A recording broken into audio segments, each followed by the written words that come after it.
नमस्कार मित्रों, स्वागत है आपका हमारे इस YouTube चैनल पर। मित्रों, आज हमारे पंडित विद्यानंदन शास्त्री जी के चर्चा का मुख्य विषय है कि कोई भी धर्म कर्म जो है क्या वो व्यापार का विषय है, क्योंकि आजकल देखने में आता है कि जब भी कोई यजमान अपने मुख्य आचार्य के लिए पूजा अनुष्ठान की जिम्मेदारी सौंपता है तो वह आचार्य संकल्प पूर्वक जिम्मेदारी लेकर यजमान का अनुष्ठान संपूर्ण करता है, लेकिन वह आचार्य जिसको प्रधान रूप से नियुक्त किया गया है वह स्वयं भी अकेले यजमान का अनुष्ठान संपूर्ण नहीं करा सकता जब तक वह अपने 2-4 और उपाचार्यों को अपने साथ नहीं रख लेता, क्योंकि उस अनुष्ठान में बहुत से ऐसे कार्य होते हैं जिसको आचार्य अकेले पूरा नहीं कर सकता, जैसे कि पूजा पाठ के लिए विभिन्न प्रकार की तैयारियां, वेदियों की रचना और आसन लगाकर जाप करना आदि। ये सब कुछ अकेले कर पाना बिल्कुल भी संभव नहीं हो सकता, इसलिए ज्यादा से ज्यादा ब्राह्मण आचार्यों को अनुष्ठान के लिए नियुक्त करना पड़ता है।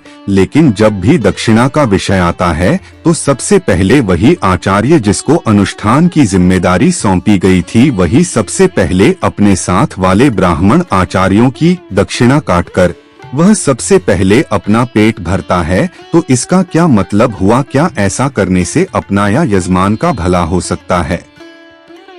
सज्जनों, जो अनुष्ठान लोभ के वशीभूत होकर के किया जा रहा है तो आप ऐसे अनुष्ठान से क्या कामना कर सकते हो, क्योंकि लोभ पाप की जड़ है। पहले तो यूं समझें कि यजमान के धन का कुछ पता नहीं कि वह कैसे कैसे कमा करके लाया है, पाप का है या फिर मेहनत का है, और बाद में अगर आचार्य ही किसी दूसरे ब्राह्मण का पेट काटकर यजमान का अनुष्ठान संपन्न कराए तो आप ऐसे अनुष्ठान से कैसे अच्छे फल की कामना कर सकते हैं? यजमान गलती भी कर सकता है, वह अज्ञानी भी हो सकता है, और अगर उसका भाव ठीक है तो भगवान की दृष्टि में वह क्षमाशील भी हो सकता है, क्योंकि उसने जिम्मेदारी एक आचार्य को सौंप रखी है। लेकिन अनुष्ठान का कोई आचार्य हो या फिर किसी भी कथा का व्यासाचार्य हो, पर शास्त्र पुराणों में सबसे ज्यादा आचार्य को ही नियमों में रहना बताया गया है। जैसे कि आचार्य लोभी नहीं होना चाहिए, आचार्य ब्राह्मण होना चाहिए, आचार्य वैष्णव भक्त होना चाहिए, आचार्य को यजमान का पूजा कार्य निष्ठात्मक करना चाहिए। ऐसे कई नियम है जो सबसे पहले आचार्य पर ही लागू होते हैं। तो कहने का मतलब सबसे पहले आचार्य को ही अनुशासन में रहना चाहिए, और जब वह अनुशासन में रहकर और निष्ठात्मक और मेहनत से यजमान का अनुष्ठान संपन्न करता है तो अनुष्ठान की पूर्ति के लिए वह 2 गुनी दक्षिणा का अधिकारी बन जाता है, या फिर यजमान की सामर्थ्य के अनुसार ज्यादा से ज्यादा दक्षिणा का अधिकारी बन जाता है। लेकिन वही आचार्य अगर अन्य किसी ब्राह्मण आचार्य की दक्षिणा पर नियत बिगाड़ दे तो वह बहुत बड़ा पाप का भागीदार भी बन जाता है, और उसका पतन कभी न कभी जरूर होता है।